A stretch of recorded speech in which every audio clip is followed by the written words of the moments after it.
right, here we go.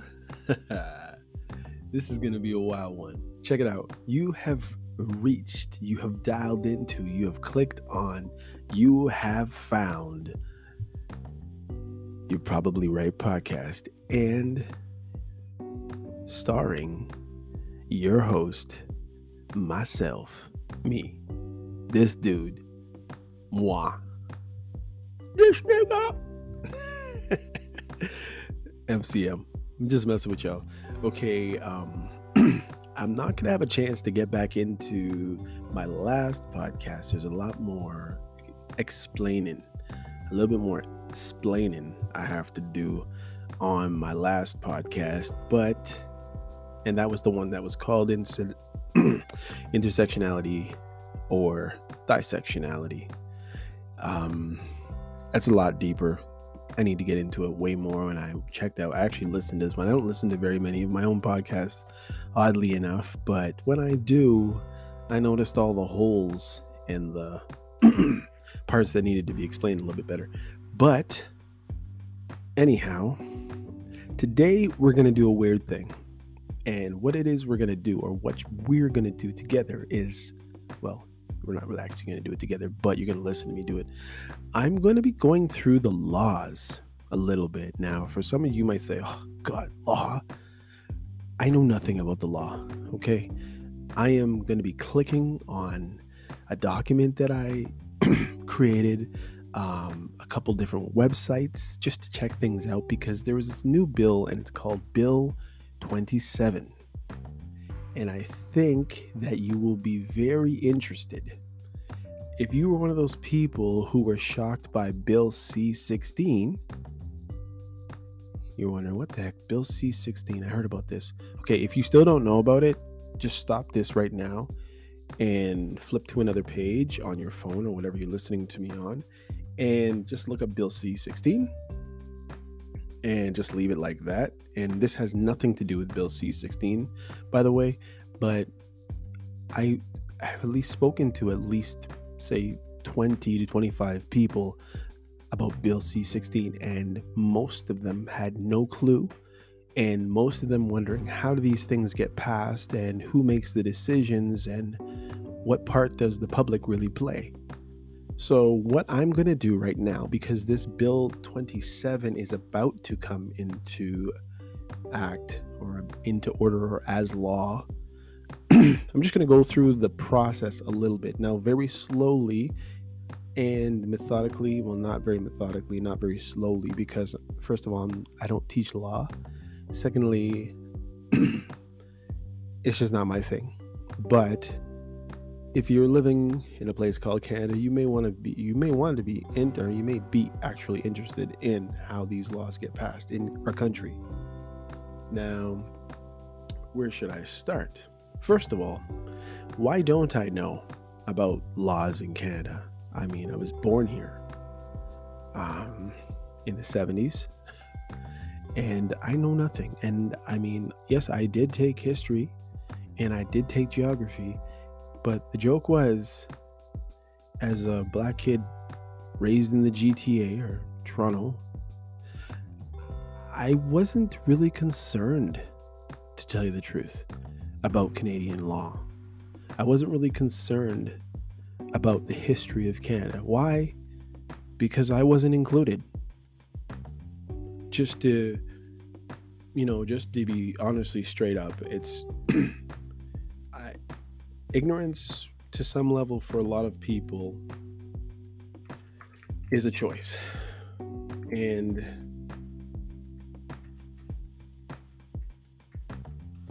I will just look up something. So you're going to be hearing, okay, so luckily we got this music in the background. But the reason why is you're going to hear a little click. This is actually a really good keyboard, by the way, but you're going to hear me clicking away on this keyboard here. It's called a Skylong. What the heck? Whatever. I know, it's a nice keyboard. It's one of those ones that light up, whatever it is. I'm very knowledgeable about my my stuff on my computer. Yeah. Okay, so like, for instance, right, the first recorded black person to arrive in Canada was an African named What's his name, people? Let's say it together. His name was, you don't know. Okay. His name was Matthew da Costa.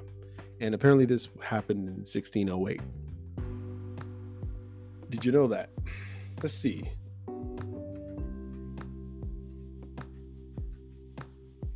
Doing a little thing here. So if you can hang out with me, I just want to see if I'm really going to find this answer out before I even say anything. All right. Apparently, let's see. In his 1871 obituary, John Baker was recognized as the last surviving slave. 1871. As it did in Quebec and Nova Scotia, the practice of enslavement eventually came to an end. So let's see. We got 1871, right? And for you amazing math whiz, let's ask my man Siri. Hey Siri, what is 1871 minus 1608?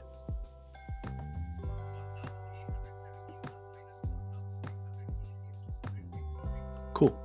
So as you know, or as you've heard from my man Siri, which you probably barely heard, Siri says that slavery existed in Canada for 263 years.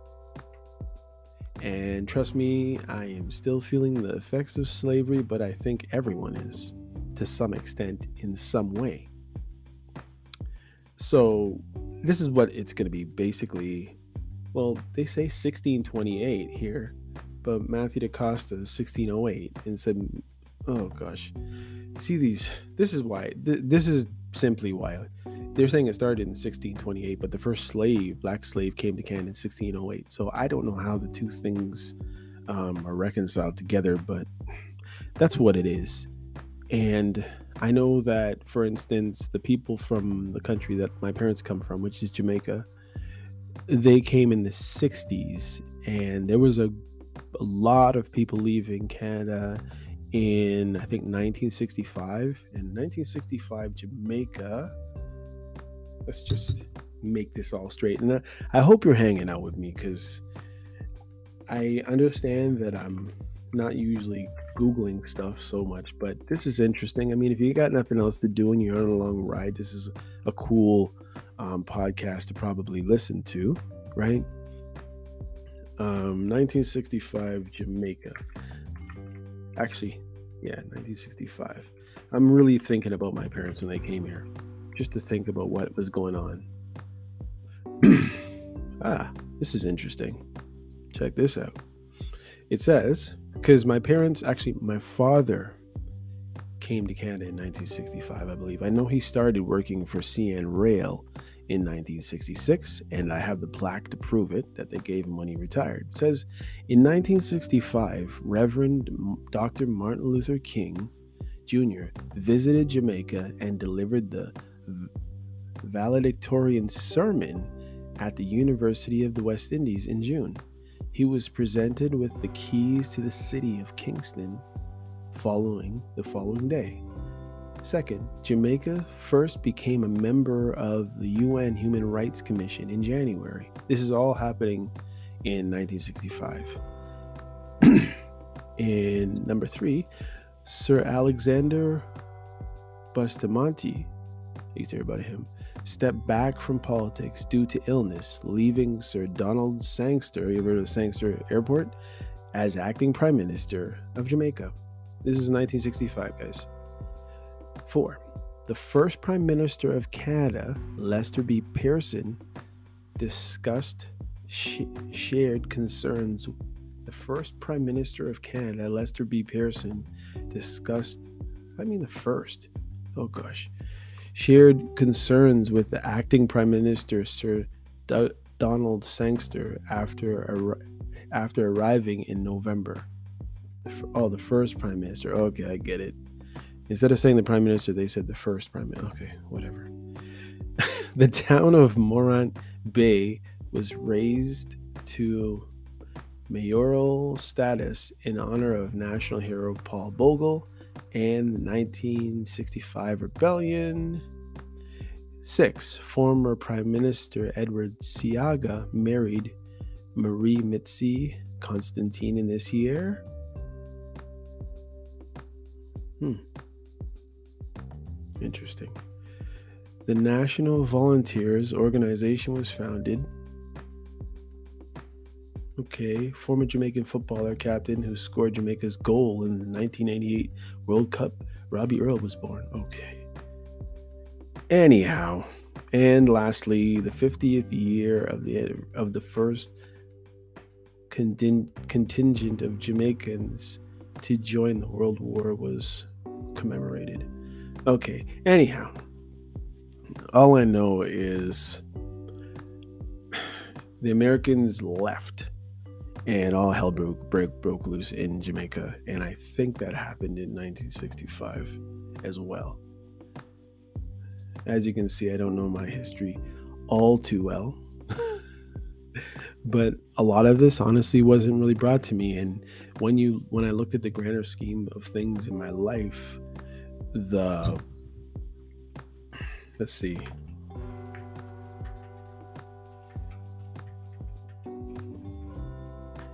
Didn't have anything to do with me really as a kid just trying to make it in this country, which I can't really say I did too well, but I'm still here. I'm still standing. Yeah.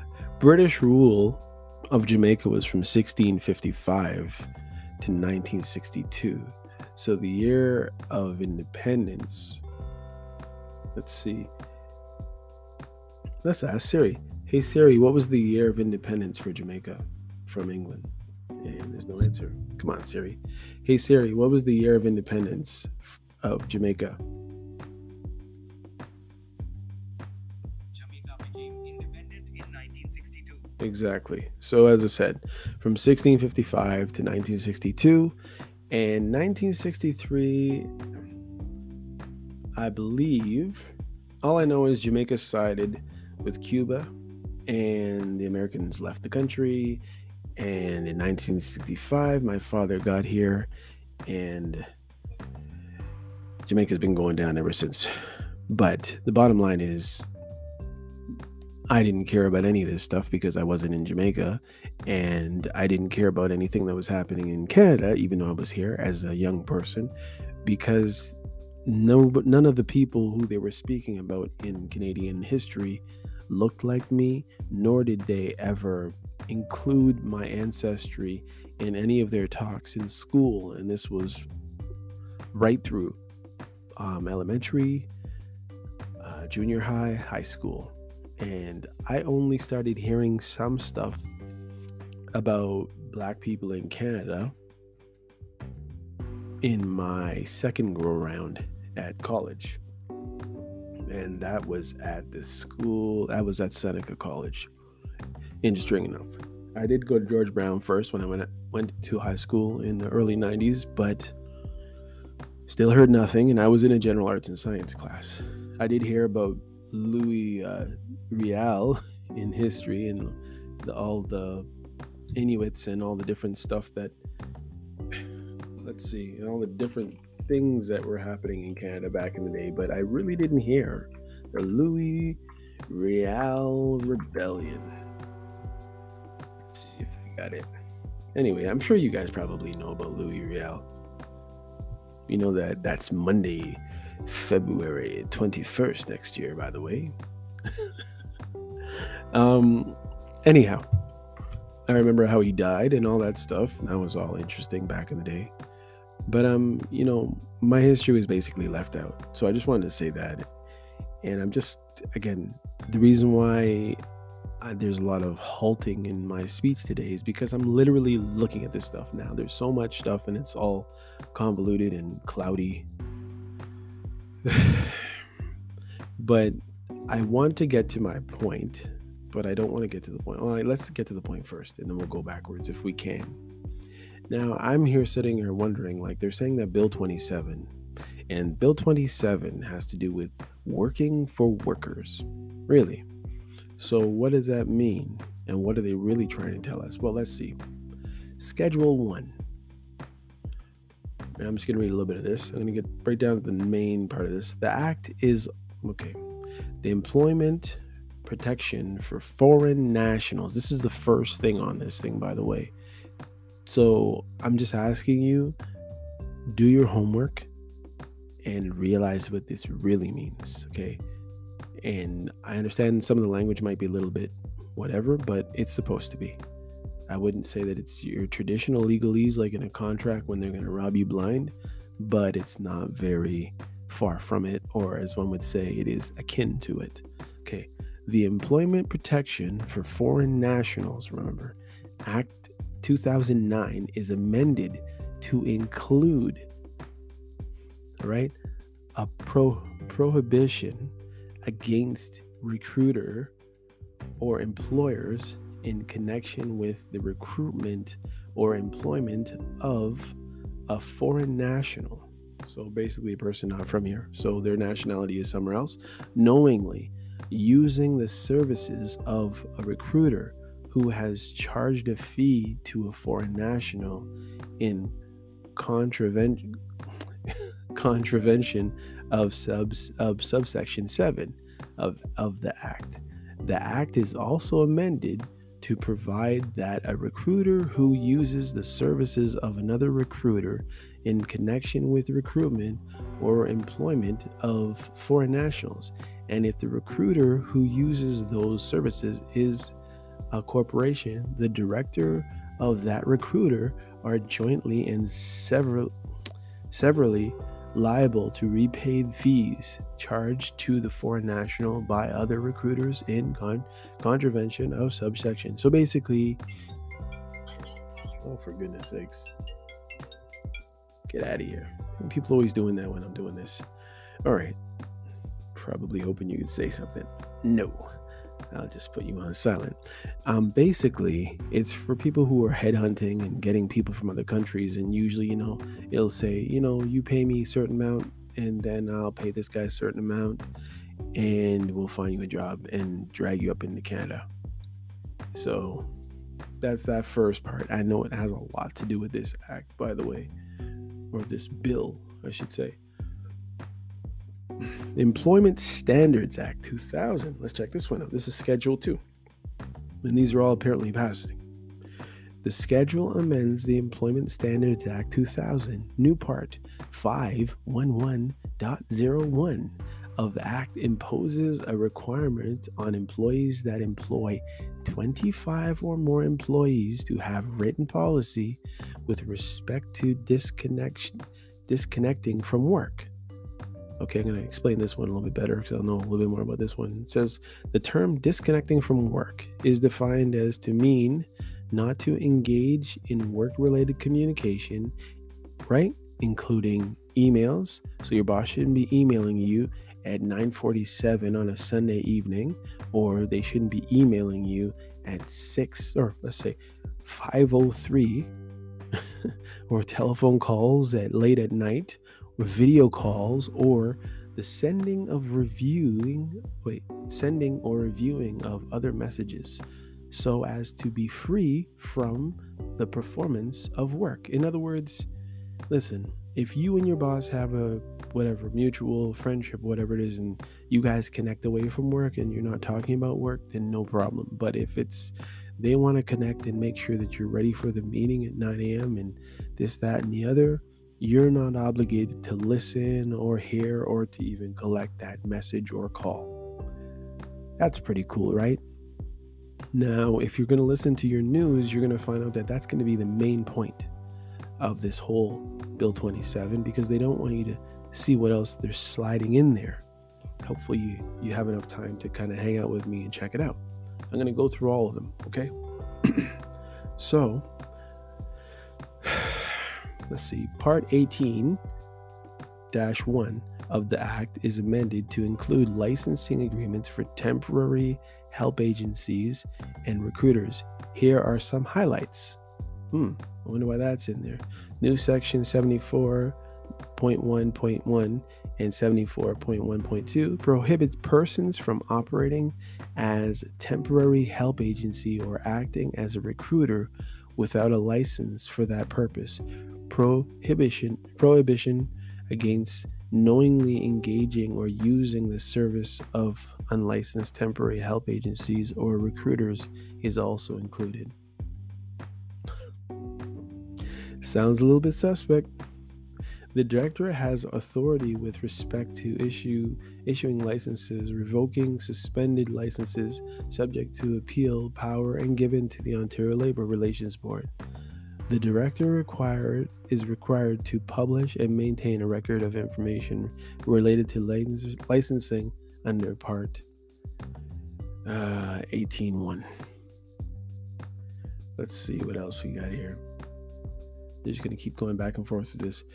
Or a person is acting on behalf of a recruiter from taking reprisals against prospective employees on a variety of grounds, such as asking the recruiter to comply with the act.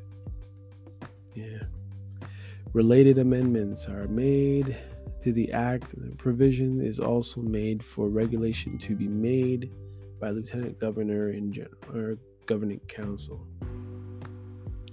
Okay.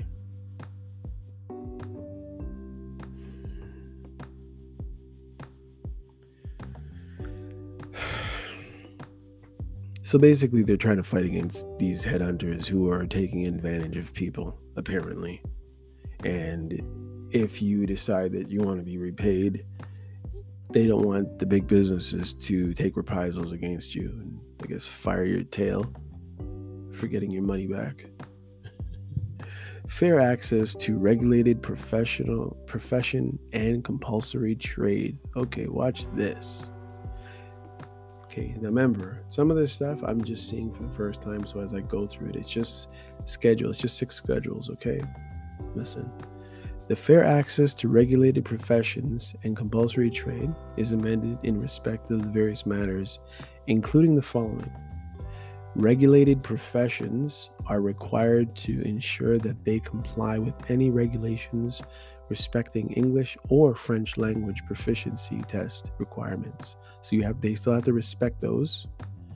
Regulated professions are also prohibited from including Canadian experience requirements as qualifications for registration unless an exemption from the prohibition is granted. Compliance orders may be issued if a regulated profession imposes requirements that are prohibited under the Act. Total nonsense. A section is added describing some ways in which the minister may support the access of internationally trained individuals to regulated professions and provide that the minister may make related grants. Various related amendments are made including to the regulation making powers. Now, the first thing I heard about this, and I'm going to stop here for a second, I'm going to go through the other 3, which they're a lot shorter because these are just fluff as far as I'm concerned, unless it's something they're just going to pass over our eyes and not get into it too deeply. But basically, I believe that the government is tired of losing people who they're educating here. So in other words, there's a lot of people who leave as soon as they get their education. And okay, I'm going to close that one. Check it out. So they were checking in this study, and this is on Stats Canada, and the top story or the top part of it is called International Students as a Source of Labor Supply Retention in Their Province Study. Okay, so I'm going to go all the way to the bottom of it. You can check it out if you want. Okay, so conclusion. This is what you really need to pay attention to with some of these things instead of getting your head twisted up by all their so-called findings. The retention of international students in their province of study is increasingly of interest to regions seeking new source of skilled labor to contribute to local economies. And I know that is huge because there's a big hole in our society for skilled laborers. And what they're realizing is there's a lot of people who come into Canada and they leave. Not to mention there's a lot of Canadians that they're slowly trying to attract to come to this country who are skilled in other countries, and they want them to come here. So, guys, if you are an American and you have a skilled trade, this is your shot. If you're a person in Asia and you're looking to come over, like say from India or China, this is your shot to come into this country. Trust me. And anybody can mark my words as I'm saying this on November 30th, 2021. Trust me, it is going to be full blown exodus from other countries coming into Canada next year. And that will be 2022. I would say about mid year, there's going to be a lot of foreign action. This study documented, because you're actually going to get, there's going to actually be respect to your credentials from other countries. Whereas back in the 80s, where people were losing their jobs left, and 90s, losing their job left, right, and center, because they would say that they had their university degree from the University of India or wherever it is, and then you came to find out that they really didn't have anything and they bought what they had. Well, they're switching it up, people. They're going to start respecting people's education from other countries.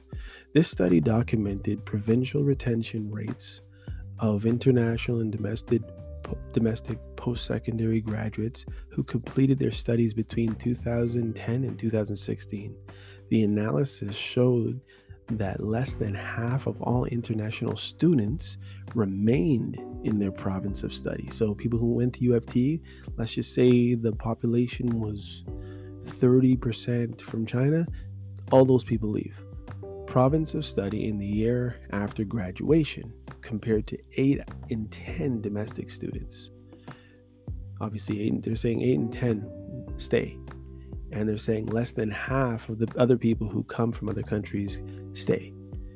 Because they're not able to, basically, because there's no point, because they don't have 3 years of work experience here. So they're waiving that.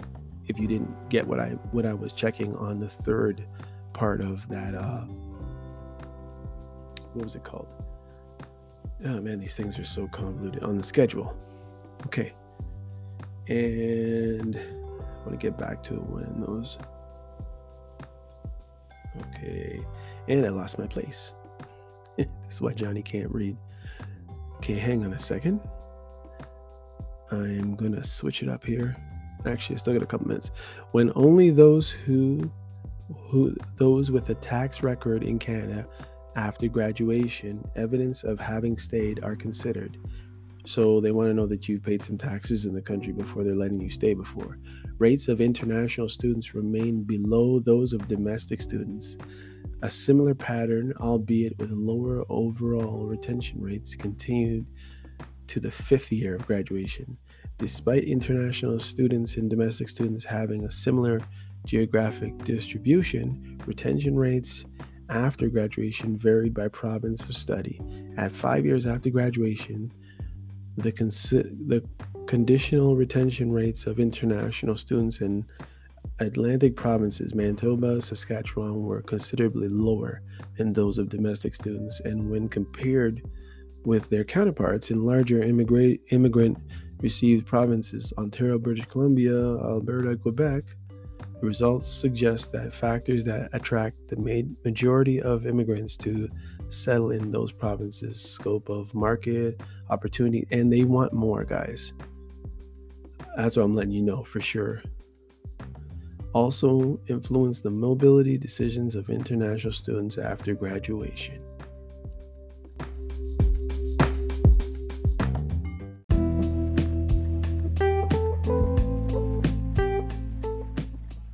So, let's just see what this means from another perspective. Now, what I'm wondering is, are things going to be grandfathered? You know, are the people who are right now sweeping floors and babysitting and picking up garbage and working at your local Radio Shack or whatever and driving Uber and driving taxi, are they going to be able to bring forth their credentials and start working and using their credentials from other countries? Because check this out. I recently graduated as an international student in Canada. Can I apply for permanent residency? Okay, so this is what this bill is supposed to remedy in some shape or form. As a recent graduate, you may qualify for the Canadian Experience Class program. You must meet all of the following requirements. You plan to live outside the province of Quebec. So if you plan on living in Quebec, sorry, we don't want you. You have at least 12 months of full-time or an equivalent amount of part-time in an occupation at and he'll tell you the A or B level in Canada in 3 years before you apply. So you have to work for 3 years before you can apply. But most people can't hang out that long, and most people want to start their lives. So that's where Bill 27 is going to come in. You have gained your experience while working legally in Canada after you graduate. But the problem is, a lot of those people, and a lot of the people who are here or Canadian already, can't find jobs for the first 3 years. It's very hard unless you're really, really, really smart and you get hooked up in a company, or even if you can afford to be a volunteer, you might get a shot. And if you have some kind of a support here, a support system, family, or something, maybe a spouse, you meet the required language levels needed for your job for each language ability: speaking, reading, writing, and listening. You must have gained your work experience after you have graduated. You cannot include work you did while you were a student. So basically what was happening is many companies were using people who were in their so-called practicums, or people who were like work experience, or I can't even think of the word right now. But basically people who were working towards having, some kind of connection to a company, but were willing to just be a volunteer, an apprentice. You do not have to be working when you apply.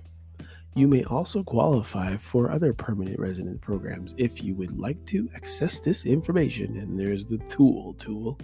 Okay, so basically what I'm saying is that Bill 27 is going to fix that.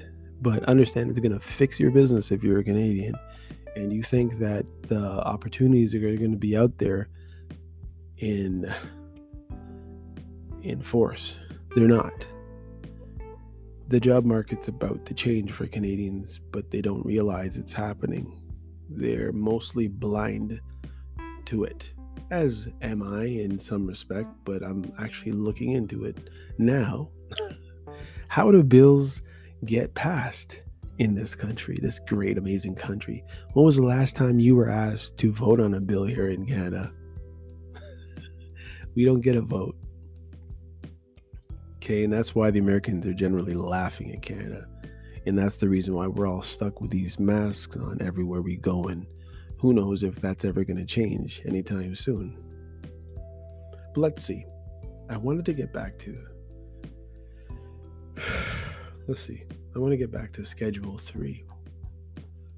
Let's go back. And I think we'll read it. Okay.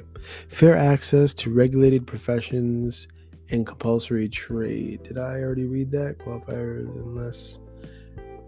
All right, Mr. May. Okay, yeah, they could also throw some money at those people.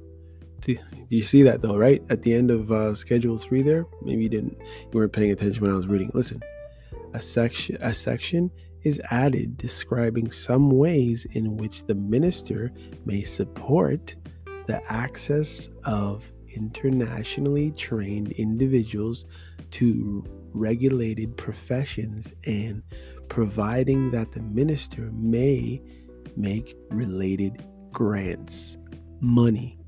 So if you were a doctor in Zimbabwe, or a doctor in Nigeria, or a doctor in somewhere in China, or wherever, Calcutta, Bombay or Mumbai, you have a shot at the Canadian dream, if there ever was one, guys.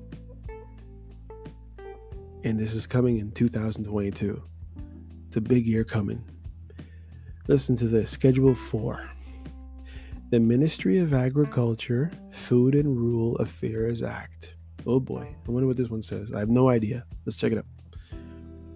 Act is amended to provide that the minister may review matters related to agriculture, food, and rural affairs, and establish policies and provide recommendations, advice, and coordination and assistance to the government in matters related to agriculture, food, and rural affairs.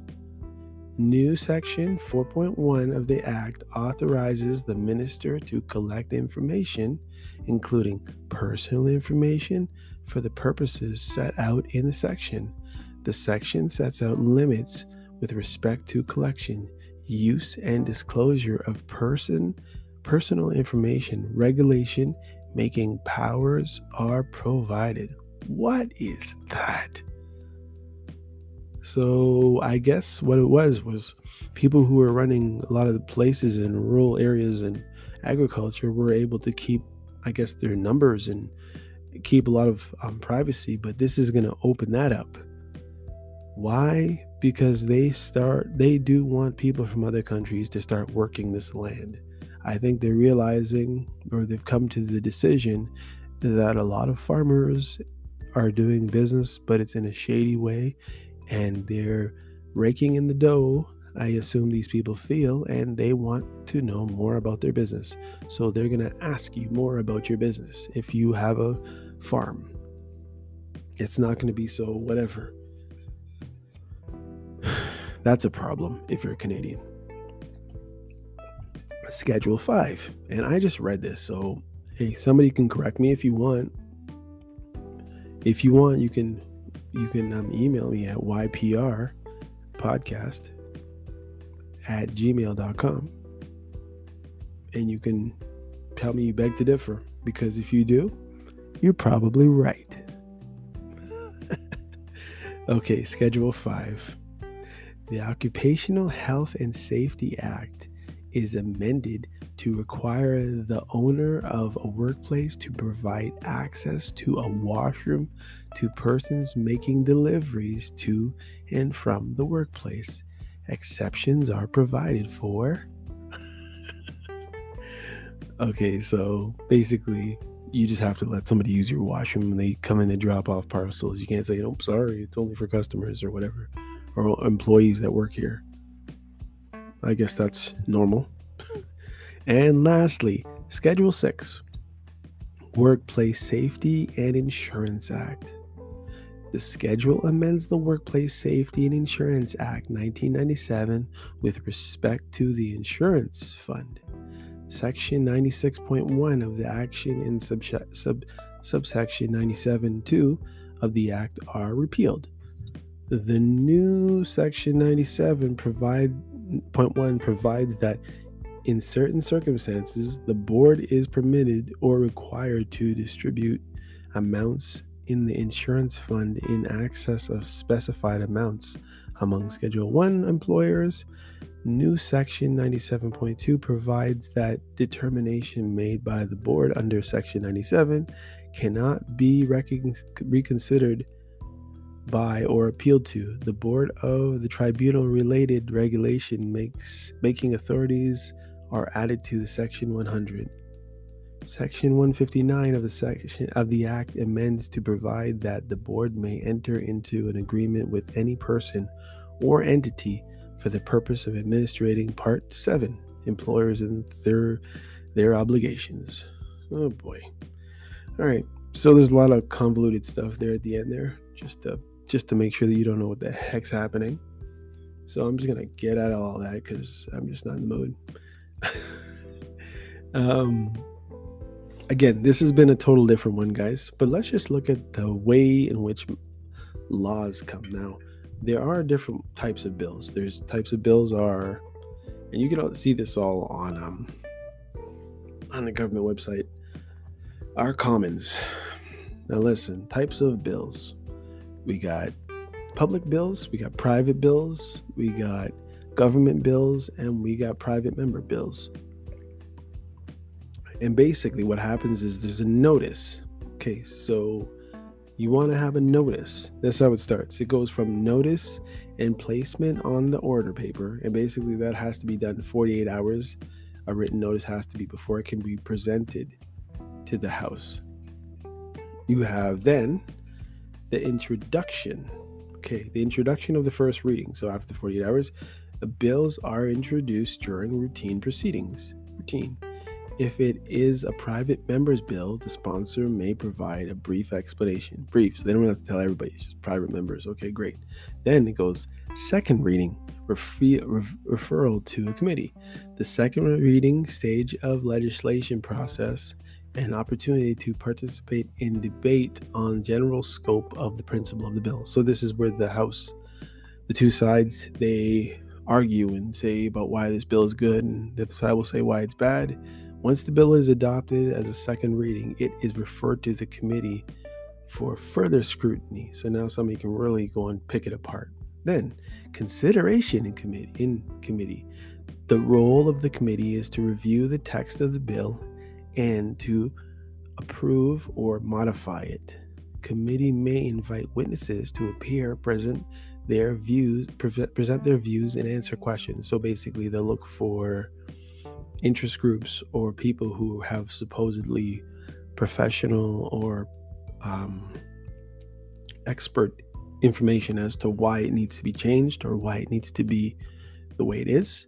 Afterwards, the committee proceeds to clause by clause consideration of the bill, at which point members may propose amendments. Once all the parties of the bill have been considered and adopted with or without amendment, the committees vote on the bill as a whole, and chair reports the bill to the House. Here we go. Report stage. The report stage allows, and there's only 4 more stages, guys. The report stage allows members to propose motions to amend the text of the bill. Debate or report stage occurs only when the amendment are proposed. The debate focuses on these amendments rather than on the bill as a whole. So they just pick it apart and talk about pieces of it. And this is the boring part where people fall asleep usually. The speaker selects and groups the amendment for debate, ensuring that the report stage is not repetition of the consideration in the committee. And then third reading. Debate at third reading focuses on the final form of the bill. Once the motion for the third reading has been adopted, the bill is sent to the Senate. Here we go. Consideration and passage by Senate. The Senate follows legislative process very similar to the one of the House of Commons. The Senate may also suggest, so first it hit the House of Commons, and I'm sorry, but I know that when somebody says you're a commoner or it's commons, these are like regular Joe Blows can be in the House of Commons. You know, you could be a lawyer, a regular dude. I know you can get in there somehow. Senate's a whole nother level. The Senate may also suggest amendments to bill. If so, both houses must agree on the same version of the bill before it can receive royal assent. That's before it goes up to the big house. In cases where the Senate adopts a bill without amendment, a message is sent to the House of Commons and the bill receives royal assent thereafter. Next, last 2. Royal assent.